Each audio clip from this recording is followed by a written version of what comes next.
Shalom, Bapak Ibu Saudara yang dikasihi oleh Tuhan Yesus Kristus. Selamat pagi, selamat hari Minggu. Mari kita bersama-sama beribadah di rumah kita masing-masing. Dan saya akan membawakan atau menyampaikan firman Tuhan bagi kita semua pada hari ini. Dan sebelum kita belajar bersama-sama dan mendengarkan firman Tuhan, mari terlebih dahulu kita berdoa dan kita minta pimpinan daripada Tuhan. Kita berdoa. Tuhan Allah Bapa di surga, kami bersyukur karena pada hari ini Tuhan masih memberikan kepada kami semua kesehatan, kekuatan untuk hidup dan boleh ada. Kami akan berbakti, beribadah kepada Tuhan di tempat kami masing-masing. Dan hamba-Mu akan menyampaikan firman Tuhan, makanan rohani yang Tuhan siapkan bagi kami untuk kami santap bersama-sama menjadi kekuatan dalam iman percaya kami. Dalam nama Yesus Kristus kami berdoa dan menyiapkan hati kami untuk menerima firman-Mu. Haleluya. Amin. Bapak Ibu Saudara, pembacaan firman Tuhan pagi hari ini terambil dalam kitab Keluaran pasal 4 ayat 18 sampai ayat yang ke-31. Tapi saya akan membaca hanya ayat yang ke-23 saja. Di situ terdapat inti daripada renungan firman Tuhan hari ini. Bapak Ibu dapat membaca seluruh bagian itu nanti setelah kita mendengarkan firman Tuhan ini, yaitu dalam kitab Keluaran pasal 4 ayat 18 sampai 31. Ayat yang ke-23 demikian firman Tuhan. Sebab aku berfirman kepadamu, biarkanlah anakku pergi supaya ia beribadah kepadaku, tetapi jika engkau menolak membiarkannya pergi, maka aku akan membunuh anakmu yang sulung.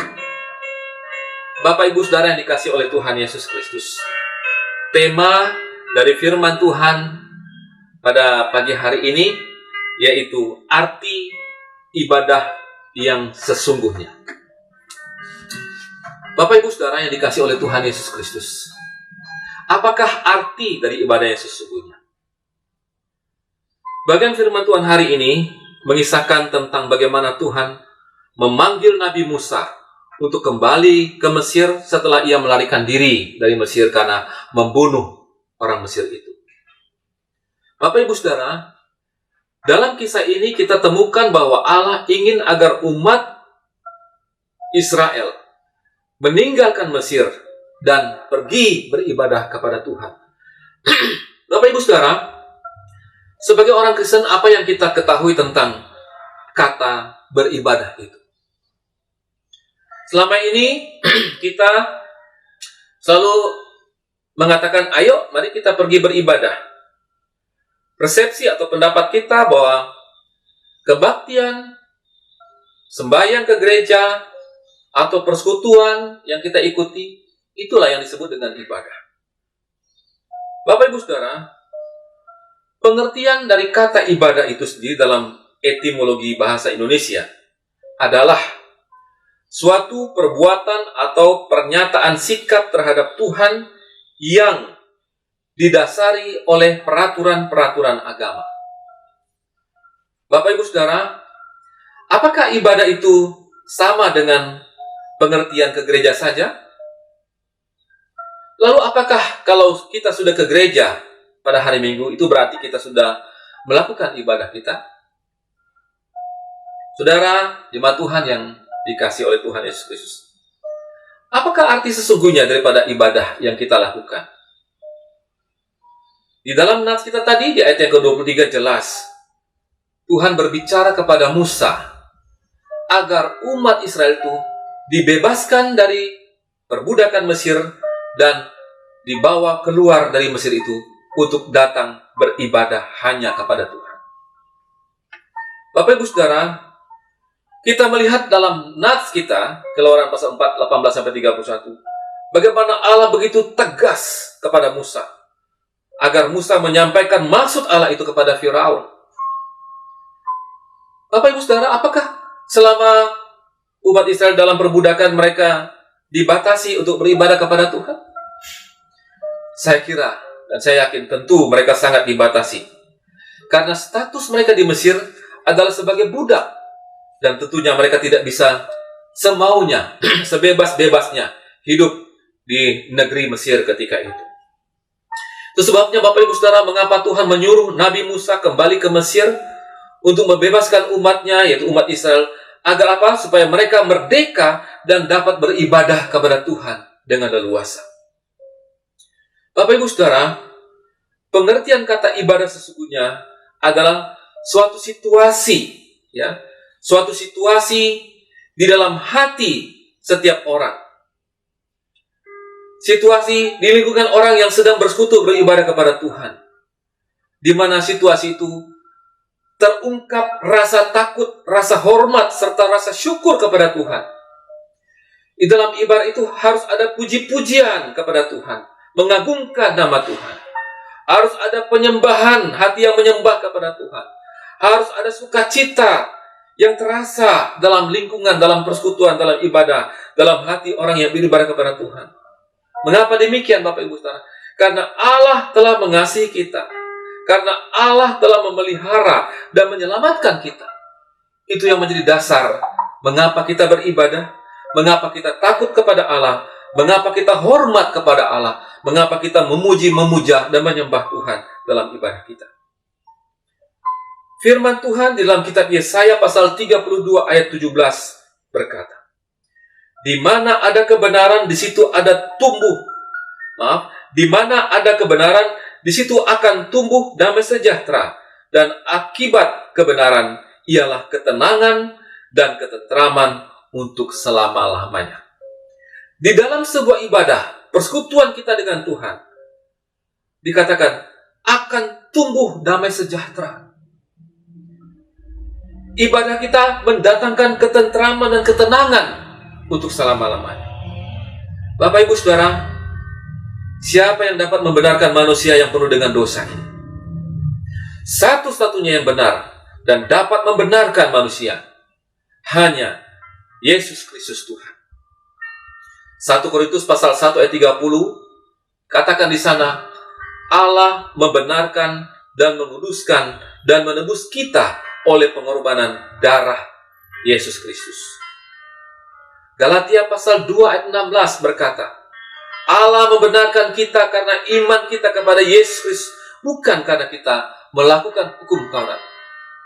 Ibadah kita berkenan kepada Tuhan bukan karena sempurna, bagus, teraturnya sebuah ibadah. Tetapi Bapak Ibu Saudara, karena kita percaya, beriman kepada Tuhan Yesus Kristus. Bapak Ibu jemaat Tuhan yang dikasihi oleh Tuhan Yesus Kristus, ibadah yang sesungguhnya adalah ketika kita datang kepadanya di dalam roh dan kebenaran. Dalam roh dan kebenaran.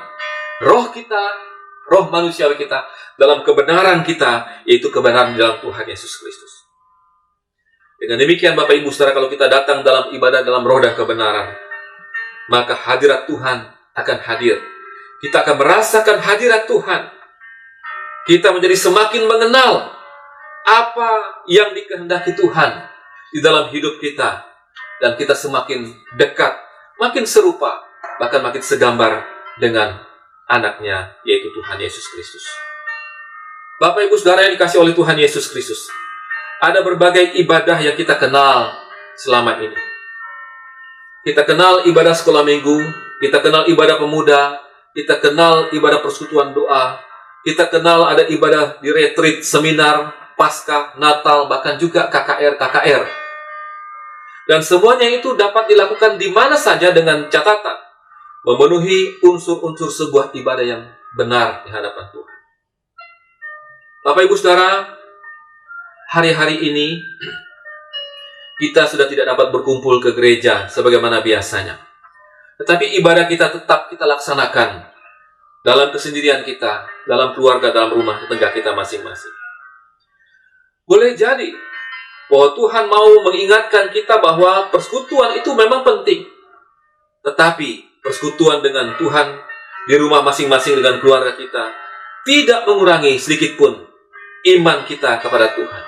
Tidak sedikit pun mengurangi nilai ibadah kita kepada Tuhan ketika kita beribadah kepadanya dalam kesungguhan, dalam kesadaran dalam keinsafan yang benar di hadapan Tuhan. Dalam ibadah, dalam kebaktian, dalam persekutuan, kita mengenal kata atau istilah liturgi. Dan gereja KMI memiliki liturgi juga dalam peraturan gerejanya. Liturgi itu adalah tata cara dalam sebuah ibadah yang mengatur ketentuan-ketentuan agar di dalamnya ada ketertiban, ada keteraturan, ada kenyamanan, supaya ibadah itu tidak kacau, tidak rusak, dan tidak merusak suasana hati dalam sebuah persekutuan ibadah. Tetapi Bapak Ibu Saudara, terkadang ibadah dengan liturgi yang baik juga justru dapat membawa kita sampai kepada suatu titik jenuh, yaitu menjadi suatu kegiatan rutinitas tanpa kita merasakan ibadah yang benar, persekutuan yang benar dengan Tuhan. Gereja KMI memiliki liturgi dalam peraturan gereja, di mana di dalamnya diatur ada doa pembukaan, ada pembacaan firman Tuhan, ada puji-pujian, penyembahan kepada Tuhan, ada kesempatan untuk bersaksi menceritakan cinta kasih Tuhan, ada kesempatan untuk memberikan persembahan kepada Tuhan, ada waktu khusus untuk mendengarkan firman Tuhan. Bapak Ibu Saudara, itulah tata cara yang diatur dalam sebuah ibadah supaya teratur, tertib, dan tidak kacau. Bapak Ibu yang dikasih oleh Tuhan Yesus Kristus, ada yang harus kita ketahui dan perlu kita pahami, bahwa dalam ibadah itu Tuhan meminta agar kita mempersembahkan tubuh kita sebagai persembahan yang hidup, yang kudus, yang berkenan kepada Allah. Karena itulah ibadah yang sejati. Katakan dalam Roma pasal 12 ayat 1 sampai ayat yang kedua.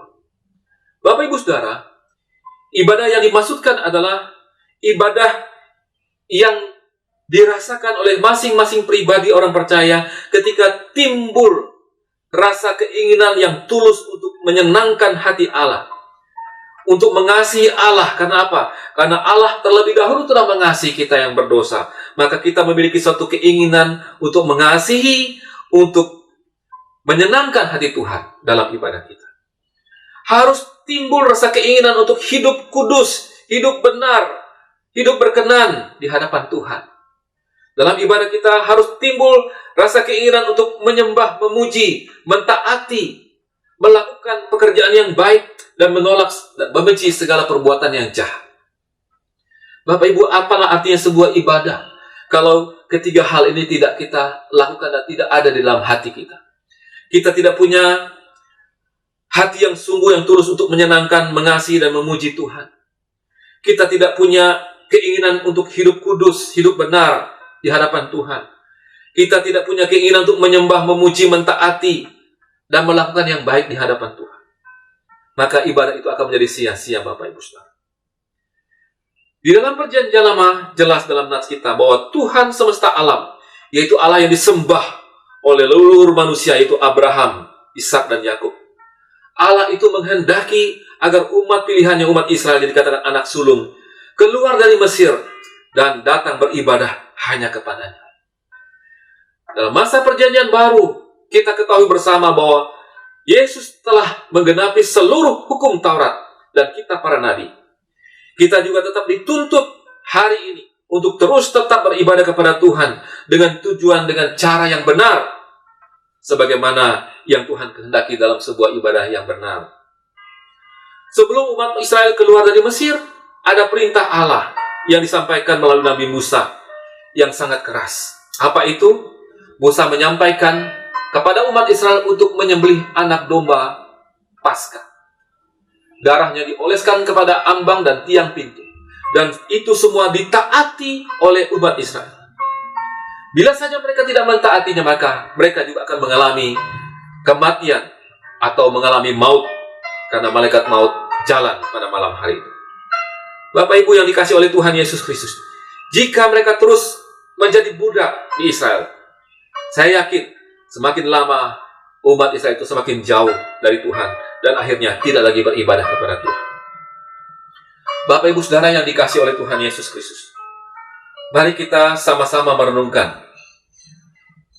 Kita bisa melihat bersama-sama introspeksi bagaimana cara hidup dan sikap hidup manusia selama ini atau sebelum virus corona ini merebak dan menakutkan umat manusia. kita sangat mudah dan dapat gampang sekali menemukan bahwa manusia pada hari-hari terakhir ini hidup tanpa menghiraukan Tuhan dalam hidup mereka. Mereka hidup dalam kesombongan. Manusia hidup dalam keangkuhan. Manusia hidup dalam ketamakan.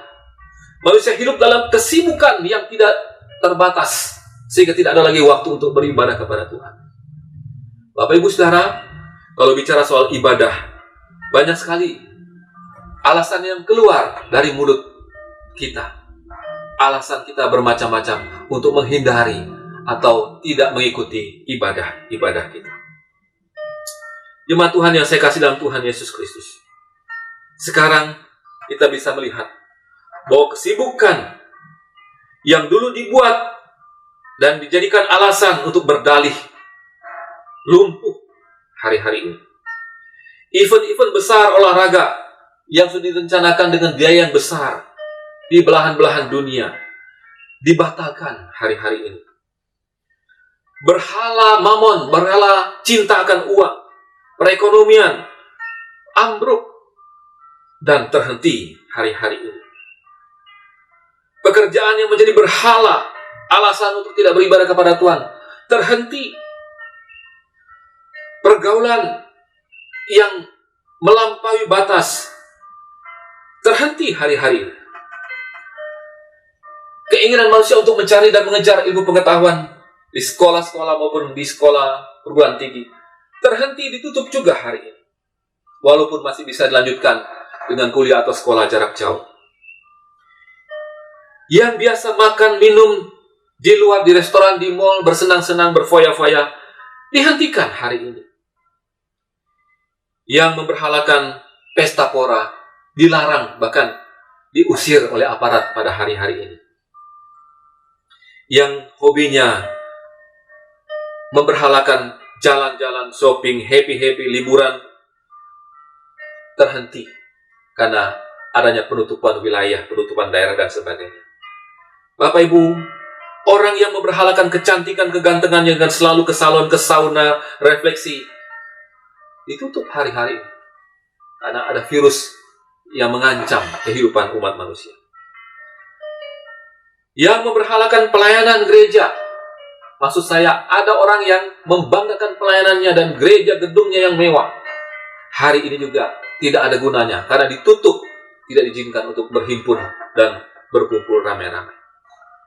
Bapak Ibu yang dikasih oleh Tuhan Yesus Kristus, yang malas tinggal di rumah dan selalu suka hidup di luar dan ingin bebas di luar, hari ini dilarang keluar rumah dan harus berkumpul dengan keluarganya di rumah.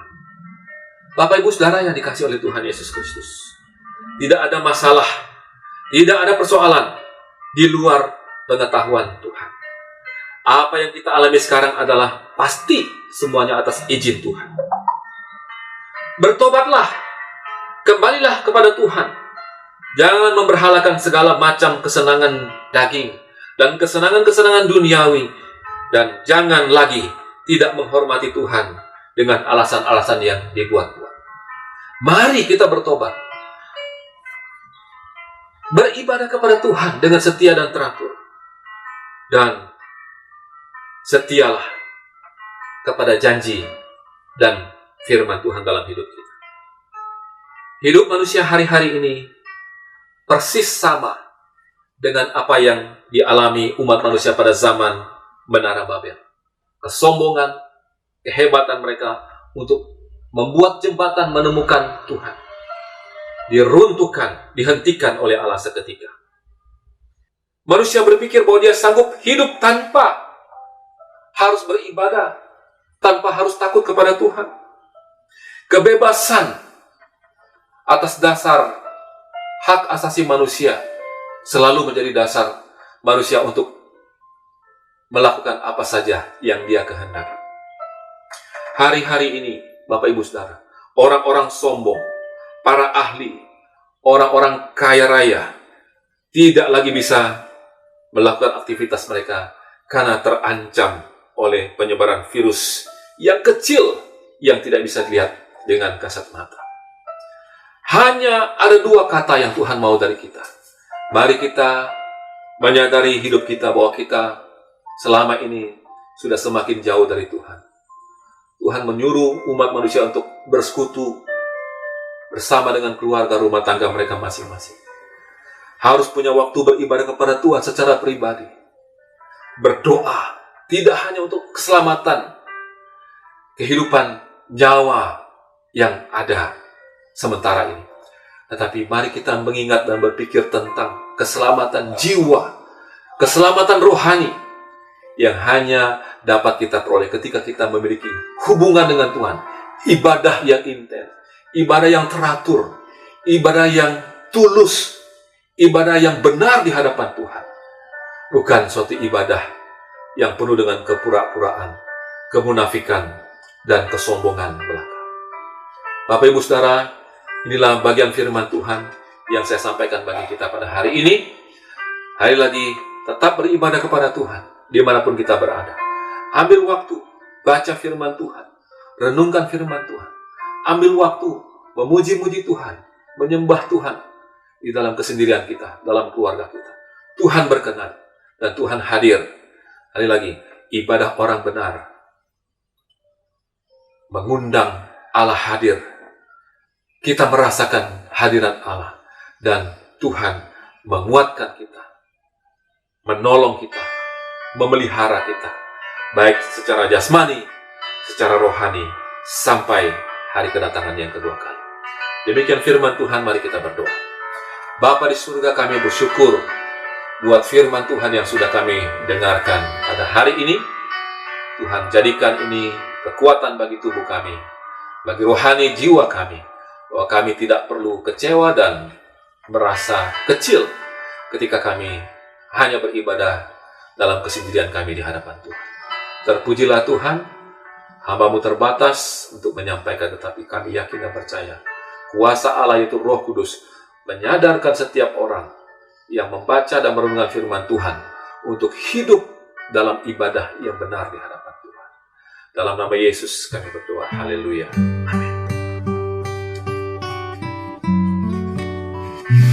Bapak Ibu Saudara boleh melanjutkannya dengan satu pujian lagi. Juga kemudian bisa juga doa syafaat bersama-sama di rumah, lalu menutupnya dengan doa. Selamat hari Minggu, Tuhan memberkati kita semua. Haleluya. Amin. Hai, sudahkah kau dengan segenap hati tetap layani Tuhanmu yang telah serahkan hidupnya dan mati supaya lenyap semua dosamu. Hai, sudah berapa banyak yang di lembah kau bawa untuk tajuk sultanmu, dan sudah berapa jiwa datang sembah telut di salib Tuhanmu.